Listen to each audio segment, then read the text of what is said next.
Estimados participantes, muy buenos días. Soy Carlos Mendoza y el Instituto Peruano de Políticas Públicas. En esta oportunidad, desarrollando su programa de gerencia pública, abordaremos el tema políticas y estrategias de la modernización del Estado. Todo el mundo hoy en día habla de la modernización del Estado, es una tendencia mundial y por ese motivo tenemos que abocarnos a desarrollar en detalle en qué consiste esta famosa modernización del Estado o del aparato estatal frente a los nuevos desafíos que experimenta el mundo contemporáneo. En esta primera parte, que es la parte conceptual, vamos a tener que definir lo que es un Estado moderno y lo que significa vivir dentro de un Estado moderno, ¿no? Un Estado moderno y eficiente significa aprovechar al máximo posible cada sol que se recaude, es decir, obtener el máximo de resultados con escasos recursos. La recaudación es una de las principales fuentes de ingreso del Estado. Obviamente es una actividad muy técnica desarrollada por una entidad, para nosotros la SUNAT, que significa que todo aquel que produce riqueza, todo aquel que obtiene un beneficio, una ganancia, todo aquel que mueve un capital, tiene que necesariamente pagar un tributo. El tributo se aplica porque previamente hay una riqueza generada, hay un dinero en movimiento. En otras palabras, hay un hecho generador de riqueza y hay un tributo que se recauda, que se aplica a ese hecho generador, que en la doctrina se llama hecho imponible, ¿no? Bien, indicar qué se hace, quién lo hace, cómo se hace, definiendo su propia organización para poder cumplir sus funciones, precisar competencias generales y específicas, distinguiendo entre el ámbito de la formulación de políticas de la ejecución de las mismas. Entonces, el qué se hace, ¿no?, es la actividad que se desea implementar. ¿Quién lo hace? Variable humana, capital humano. Hoy en día se le llama gestión del talento humano, ¿no? ¿Cómo se hace? ¿Qué procedimiento? ¿Qué metodología? ¿No? Definiendo obviamente su propia organización. Estas son las variables fundamentales: el qué hace, el quién lo hace y el cómo lo hace. Esto trasladado a lo que es la moderna concepción de un Estado ejecutor, un Estado actor de primer nivel, un Estado que tiene la eficiencia sobre la base de cuadros técnicos, que cuenta con una meritocracia, con línea de carrera, y a su vez cuenta con el apoyo del sector privado, que es la última tendencia que ya los tratadistas lo están desarrollando, como ejemplo el caso de Ted Gabler y David Osborne en su libro La reinvención del gobierno. Bien, de acuerdo a nuestra realidad social y a las múltiples transformaciones sociales y económicas que vivimos, hoy debemos ir hacia un Estado de dimensiones moderadas pero eficiente. En otras palabras, el macroestado antiguo ya es una concepción en desuso. Que no haya Estado es imposible. El Estado tiene una carta de ciudadanía, tiene una legitimidad, y su legitimidad está en que debe abastecer a la población de aquellas cosas que necesita urgentemente: salud, educación, trabajo, seguridad. Si un Estado no hace eso, pues tiene una deuda con su sociedad. Entonces, el Estado significa que siempre debe existir, pero en la medida en que sea eficiente, pues, ¿no? Ni tampoco un pequeño Estado, ni un microestado, ¿no?, que era una concepción antes liberal, ni un macroestado, que era una concepción, bueno, colectivista, marxista, de muy planificación centralizada. Entonces, tampoco pues un Estado muy grande ni muy pequeño, pero un Estado de dimensiones moderadas, que intervenga donde debe intervenir y en forma eficiente. Otro elemento: capaz de brindar la suficiente seguridad para proteger los derechos de sus administrados. La palabra seguridad abarca muchos factores. Abarca la administración de justicia, abarca la seguridad ciudadana, abarca esa percepción que tiene la población de vivir en una ciudad segura, esa percepción que tiene la población de que va a haber alguien que los protege en caso de una emergencia, ¿no? Y sobre todo, todos los derechos de los administrados, todos los derechos ciudadanos deben ser de alguna manera protegidos y garantizados por ese Estado eficiente, que delegue alguna de sus funciones, tradicionalmente a cargo del Estado, pero sin dejar de tener la titularidad del servicio. Es cierto que ese debate, que el Estado a veces abdica de alguna función para darlo al sector privado, está teñido de ideología. La ideología a veces se convierte en un elemento distorsionador y no da una garantía de un debate técnico que pueda decirnos si procede o no procede, sino simplemente no debe proceder o sí debe proceder. En otras palabras, para hablar de que un Estado pueda delegar funciones, hay que olvidarnos de una ideología y hay que buscar la eficiencia, hay que buscar indicadores que permitan, digamos, adecuar lo que uno quiere de su sociedad con la capacidad que tiene el Estado. abocado a tareas de atención de necesidades básicas como salud y educación. Hace un momento mencionábamos eso, ¿no? La salud y la educación son prioritarias, son fundamentales y deben ser elementos que todo Estado garantice a su población. Este es uno de los factores que dan legitimidad al Estado. El Estado también requiere de esa percepción favorable de sus ciudadanos cuando saben que su salud y su educación está plenamente garantizada. Plenamente responsable por aquello que ejecuten los posibles concesionarios de un servicio público. Muchos servicios se concesionan, pero también al concesionarse no significa que pasan al sector privado. Significa que hay un ente privado que puede, ¿no?, ganando la concesión, propiciar y brindar un buen servicio público a todos. Entonces, por ese motivo, también esta actividad debe estar muy bien fiscalizada, controlada, muy bien acreditada, para que no exista un desnivel en la concesión que se otorga a una entidad y el servicio que se presta a la población. Menos ocupado por realizar y más preparado para fiscalizar y controlar. Un Estado gigantesco es el que realiza todo y prácticamente la esfera del individuo se reduce al mínimo.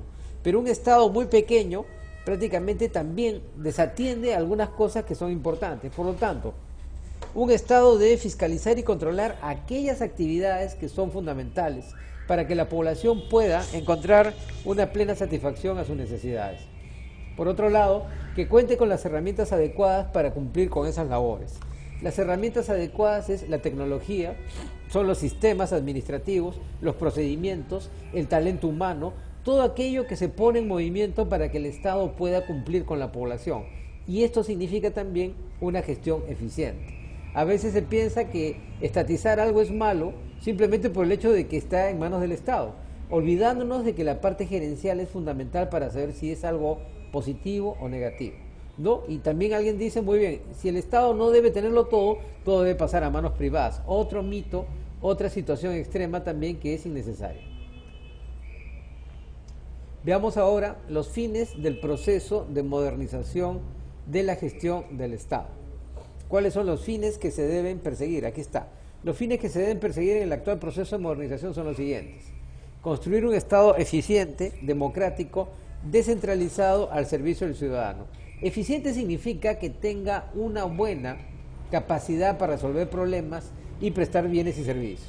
Democrático significa que sea un Estado de derecho, que exista un sistema democrático consolidado, no solamente porque hay elecciones, sino porque hay cultura democrática, porque la ciudadanía aprecia su democracia, porque sabe que es el mejor sistema político comparado a una dictadura. Entonces, hablar de democrático no es hablar de una utopía, es hablar de una realidad concreta.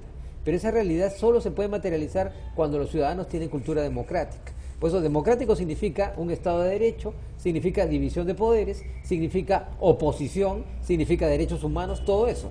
Descentralizado al servicio del ciudadano. Descentralizar es un proceso de transferencia de capacidades y competencias hacia el interior del país, hacia circunscripciones territoriales que por su magnitud pueden perfectamente gerenciar todo aquello que necesite su población. Este proceso ha tenido muchas cosas positivas, pero todavía tiene algunas dificultades. Vemos también el panorama que en muchos casos hay gobiernos regionales que se oponen al gobierno central. ¡Qué paradoja! Una paradoja increíble, porque también esos gobiernos regionales son el ejecutivo regional y se oponen al ejecutivo central. Modernizar, reformar y mejorar la gestión pública. Eso significa que la gestión pública, modernizarse, incorporar patrones sofisticados actuales con gran tecnología que permitan una mejor gestión. Reformar significa hacer un procedimiento por el cual se autoevalúa la gestión realizada, pero se incorporan mejores elementos para hacerlo. Y mejorar significa optimizar el aparato administrativo, optimizar con estándares que sean ya incluso de carácter internacional, para que de esa forma lo que necesita la población y lo que se viene ejecutando en la realidad no exista o no haya un divorcio que los aleje. Instaurar la transparencia del uso de los recursos públicos. La plata del Estado es sagrada, como todo el mundo dice. No puede usarse para cosas que no estén planificadas ni previstas en la ley. No puede usarse para fines privados y menos todavía, no puede usarse para otros fines que sean abiertamente ilegales. Por ese motivo, el dinero del Estado, los recursos públicos, deben ser manejados en forma transparente, controlada, fiscalizada, ¿no? No se trata de que sea un sol. Ese sol es del Estado, es el dinero de todos los peruanos, como también puede ser $1.000.000. ¿no? Entonces, de esa manera, la transparencia en el uso de los recursos públicos significa eso. Y los recursos públicos no solo abarca el dinero, abarca también los bienes, abarca también los servicios, abarca la disponibilidad de todos esos recursos para que solamente puedan usarse dentro de los fines que están previamente establecidos. Instaurar la transparencia en la gestión. Otra de las calidades que debe tener un Estado moderno, pero que todavía falta en muchos pueblos, sobre todo en muchos países, ¿no? Entonces, la transparencia de la gestión significa que la gestión pública debe ser en público, debe ser visualizada por todos, debe ser apreciada, incluso criticada y también fiscalizada por todos. No solo por los organismos de control, sino también por la prensa independiente, también por los ciudadanos, los colectivos sociales, todo. Contar con servicios públicos calificados y adecuadamente remunerados. Esto también constituye otra de las dificultades que experimentamos. Un servicio público calificado es aquel que de a verdad, ¿no?, puede prever cualquier necesidad y puede satisfacerla plenamente. Adecuadamente remunerado significa que existe un nivel salarial atractivo. Atractivo en el sentido de que mucha gente capacitada puede y quiere y desea postular a un puesto público, ¿no?, dejando de lado cualquier actividad privada que pueden ellos tener y también bien remunerada. De esa manera, si muchas personas ganan bien en el sector privado, entonces también pueden darse cuenta que en el sector público pueden tener una remuneración muy atractiva y sobre todo personal altamente calificado, profesionales con posgrados, que permitan también que el servicio público sea adecuado. Establecer canales efectivos de participación ciudadana, de manera descentralizada y desconcentrada. Una democracia representativa no es la contradicción de una democracia directa.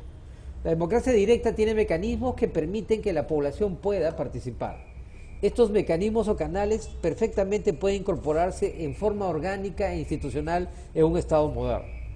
De esa manera, que los ciudadanos participen dando opiniones, ¿no?, teniendo cierta posibilidad de injerencia en el ejercicio de la función pública, sería un aspecto que es fundamental y sería a su vez un punto más para la democracia como un sistema que permite que los ciudadanos puedan perfectamente participar en la gestión de las instituciones del Estado. Mantener un Estado físicamente equilibrado.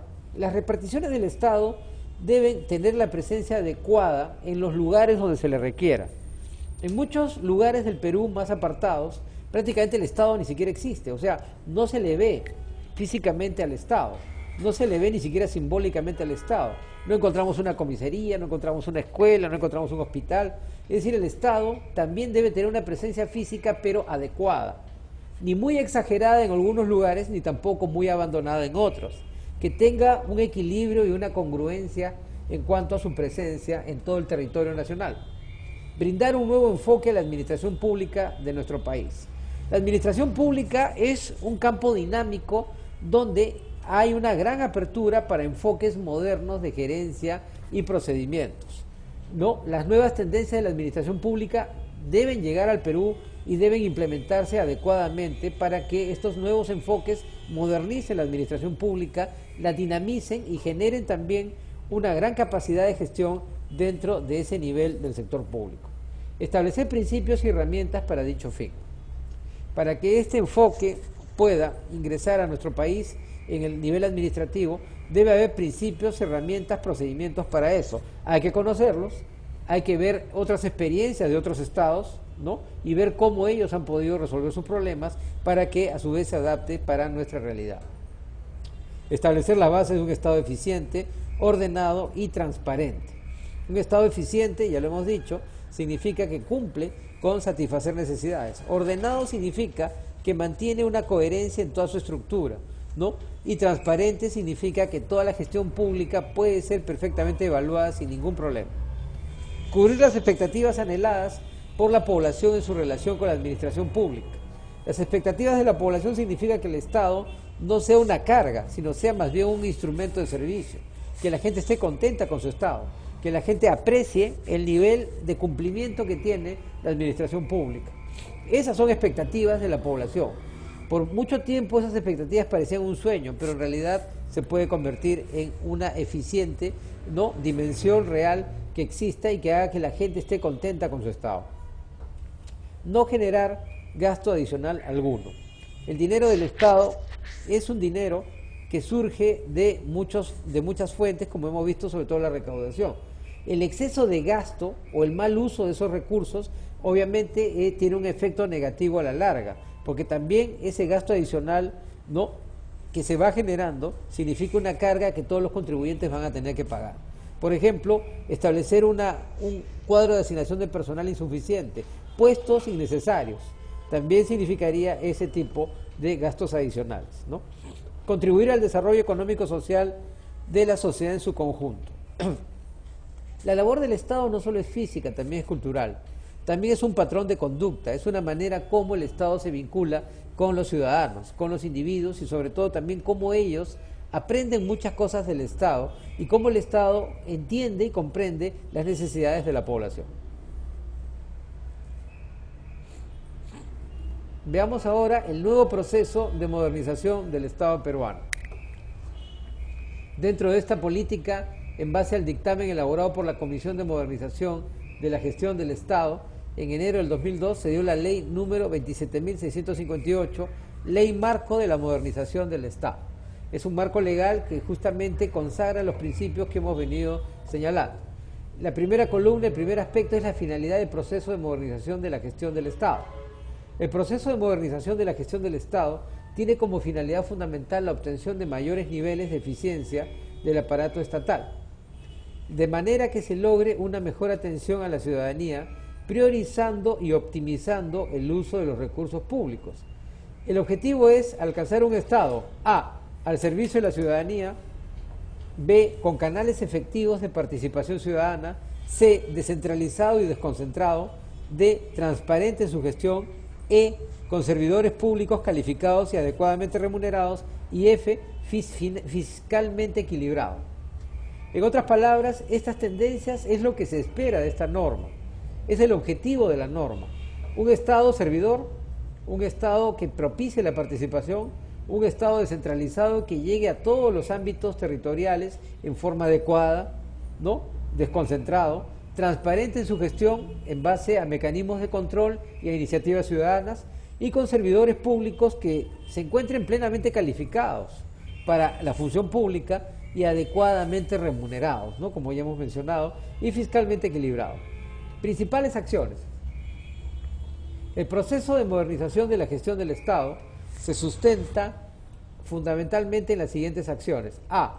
Priorización de la labor de desarrollo social en beneficio de los sectores menos favorecidos, mejorando, entre otras acciones, la prestación de los servicios públicos, ¿no? Esto significa, pues, que el desarrollo social es lo principal, ¿no? Debe estar como una prioridad dirigida, direccionada a los sectores menos favorecidos. B.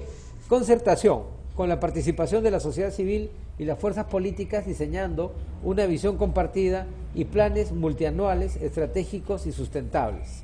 ¿No? La concertación es un proceso por el cual, ¿no?, nos ponemos de acuerdo la sociedad civil y el Estado, pero también participan las fuerzas políticas, los colectivos sociales, todos aquellos grupos ciudadanos que tienen también intereses. Y por eso la concertación es un procedimiento adecuado para llevar a cabo planes y programas y la estrategia para implementarse en ellos. C. Descentralización, a través del fortalecimiento de los gobiernos locales y regionales y la gradual transferencia de funciones. Ya vimos que el proceso de descentralización es amplio, es complejo, es un proceso de larga data, pero que también requiere de procedimientos adecuados, ¿no?, que permitan que los gobiernos locales y regionales tengan una gran capacidad de gestión, sean ejecutivos en los lugares o ámbitos donde les toca actuar. D. Mayor eficiencia en la utilización de los recursos del Estado.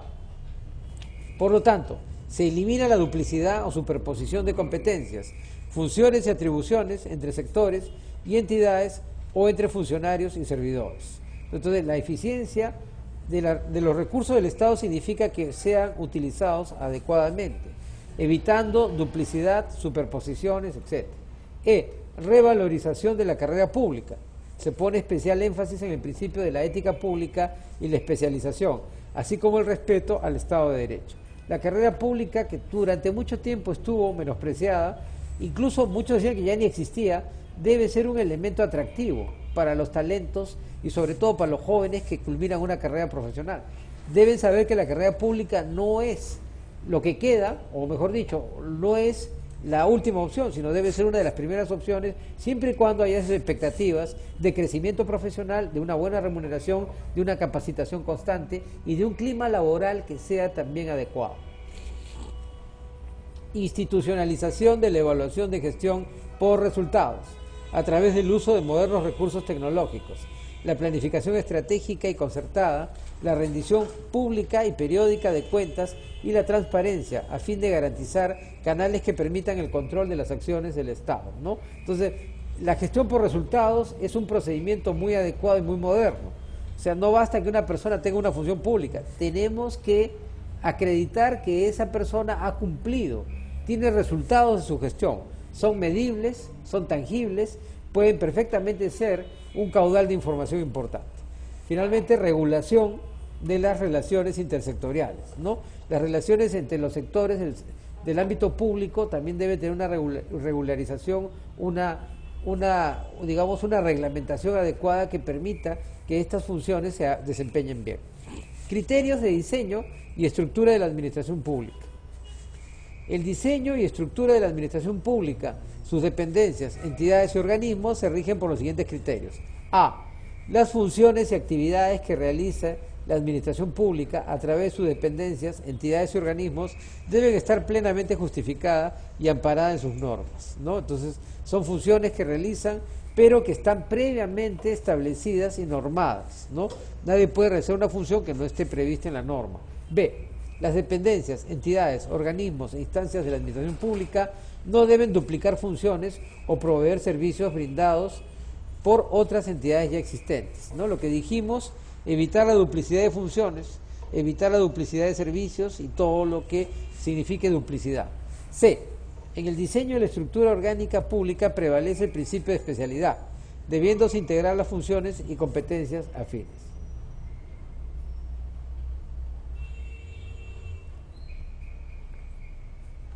Veamos ahora cuáles son los obstáculos para un Estado moderno. Veamos los principales obstáculos que se presentan usualmente, que impiden que el Estado acceda pues a un ámbito moderno, ¿no? En primer lugar, la poca transparencia e insuficiente rendición de cuentas. Esto es muy frecuente y los mecanismos de control sobre la administración pública con que se cuenta actualmente se basan en procedimientos y formalidades que limitan la capacidad gerencial sin que impidan la corrupción. Mientras se enfatiza el control de formalidades, se ha descuidado por completo el control sobre los resultados de la gestión. Por otro lado, no existen todavía mecanismos generalizados que permitan evaluar los resultados de los programas y proyectos que realizan las distintas entidades públicas. Así también la ciudadanía no conoce la definición de objetivos, metas, indicadores de desempeño y mucho menos el costo de producción de los servicios públicos. En otras palabras, ¿no?, existe esto que se llama la poca transparencia, ¿no? El Estado no se ve como una entidad transparente, no se le percibe como una actividad pública a la vista y paciencia de todos y sujeta al control y a los mecanismos de fiscalización de toda la ciudadanía. Se percibe que esto no es una tendencia fuerte, que todavía existen muchos rezagos de oscurantismo en la función estatal, muchos elementos, digamos, inadecuados que podrían estar trabajando al amparo del Estado, pero a su vez, ¿no?, sin querer, indirectamente saboteando todas las actividades que el Estado puede realizar. Relación burocrática con el ciudadano. Los ciudadanos y las empresas requieren realizar un conjunto de trámites frente al Estado, procedimientos que buscan autorizaciones, registros y otros pronunciamientos de distintas entidades públicas. Muchas veces, sin embargo, los trámites se hacen complejos y onerosos, lo que ocasiona costos injustificados a la producción de bienes y servicios y en algunos casos puede convertirse hasta en obstáculos insalvables, ¿no? Esto también es un elemento importante y es la relación del Estado con el ciudadano. Muchas veces la gente tiene esa situación, experimentan esa sensación de malestar. Ir al Estado significa ir a la burocracia, ¿no? Tramitar algo significa demorar. ¿no? A veces los trámites demoran tanto que incluso muchas personas prefieren ya no ejercitar su derecho ni reclamar un beneficio con tal de no pasar esta experiencia tan desagradable del maltrato, esa experiencia de la demora injustificada, la experiencia de la inacción y el letargo que hay en instituciones estatales. Organización poco racional y funcionamiento burocrático. Todavía falta mucho por hacer al respecto de racionalizar la estructura del aparato estatal. La mayor parte de entidades públicas no tienen clara su misión, objetivos y prioridades. Muchas aspiran a desempeñar funciones que desbordan sus capacidades o que se superponen al ámbito de otras instituciones. Esta es una característica usual del sector público, pues las autoridades y los funcionarios de un determinado sector prefieren ampliar su mandato y ámbito de acción que recortarlo, aun cuando ello pudiera servir mejor a los intereses del ciudadano. Bien, acá hay un vacío en lo que llamamos la racionalización de la estructura del aparato estatal. Muchas entidades no saben a dónde van, cuáles son los objetivos, su marco legal, las prioridades, qué pueden hacer y qué no pueden hacer, hasta dónde llega el límite de sus funciones. No lo saben porque no lo tienen claro, porque no los han capacitado o no tienen una noción de esa información tan importante si ellos ocupan un lugar en el aparato estatal y brindan un servicio público. Este desconocimiento hace mucho daño a la carrera administrativa y sobre todo a los funcionarios. No hay una real política de recursos humanos en el Estado. ¿Por qué? Tiene problemas de distribución inadecuada de los recursos humanos para la ejecución de las principales funciones del Estado. Muchos en labores administrativas y zonas urbanas, muy pocos en labores funcionales y zonas apartadas. No se promueve la formación de cuadros especializados. No se reclutan directivos superiores idóneos para el nivel gerencial. No existe una línea de carrera. No existen vías efectivas para sancionar justa y ejemplarmente la indisciplina. No se evalúa la productividad y eficiencia. No existen incentivos para el buen desempeño. En otras palabras, estas negativas complotan con la capacidad real de los recursos humanos del Estado. Es decir, la burocracia, por llamarla así, se acostumbra a no especializarse, se acostumbra a no tener un comportamiento adecuado, se acostumbra a no generar productividad y eficiencia. O sea, se acostumbran a un nivel, podríamos decir, muy por inferior del adecuado, del estándar adecuado que debe tener un aparato estatal. ¿Por qué? Porque no están motivados, porque no tienen un procedimiento para hacerlo, ni invierten tampoco lo necesario para ello. Es decir, no existe un tratamiento adecuado con el personal, ni el personal a su vez pretende mejorar su situación frente al aparato estatal. Proceso de descentralización poco enfocado en la mejora del desempeño del aparato estatal. ¿Qué significa esto, no? Significa que la descentralización puede ser algo muy bueno, pero si yo priorizo lo político ideológico sobre lo técnico, de repente la solución sale mucho peor que el problema original. En un país con muchas necesidades y pocos recursos como el Perú, la descentralización debe ser un instrumento para conseguir que el Estado mejore su gestión. Al estar más cerca de la población, los gobiernos regionales y locales tienen el potencial de prestar de manera más eficiente y transparente algunos servicios públicos y cumplir con desarrollar las funciones que más reclama la población.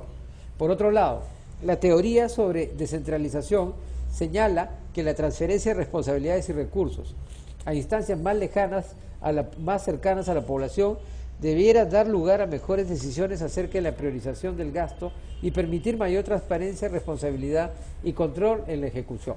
En otras palabras, también la descentralización implica un control, una transparencia, una responsabilidad. Y eso debe estar en Lima como en provincias y en los lugares más apartados del Perú.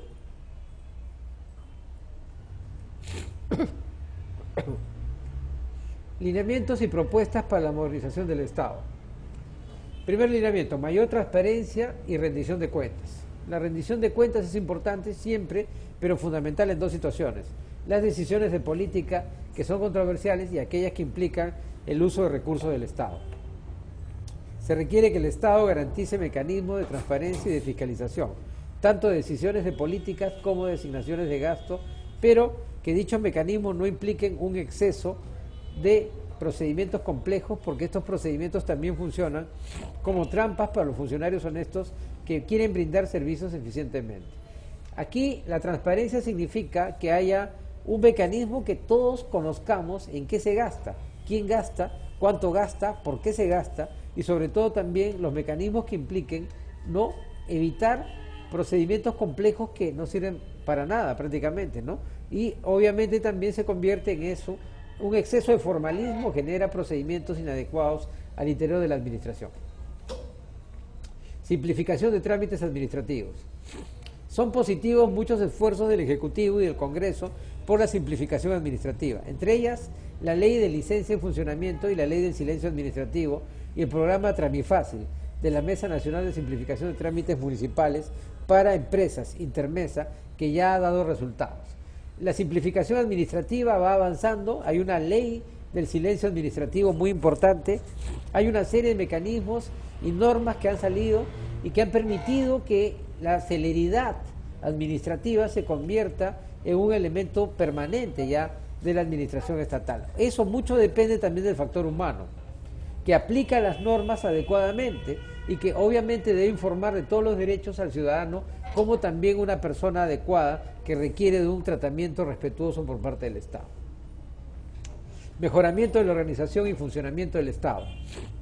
Fomentar el planeamiento estratégico en la gestión de las entidades públicas, incluyendo el fortalecimiento de sus unidades de planeamiento, inversión y presupuesto.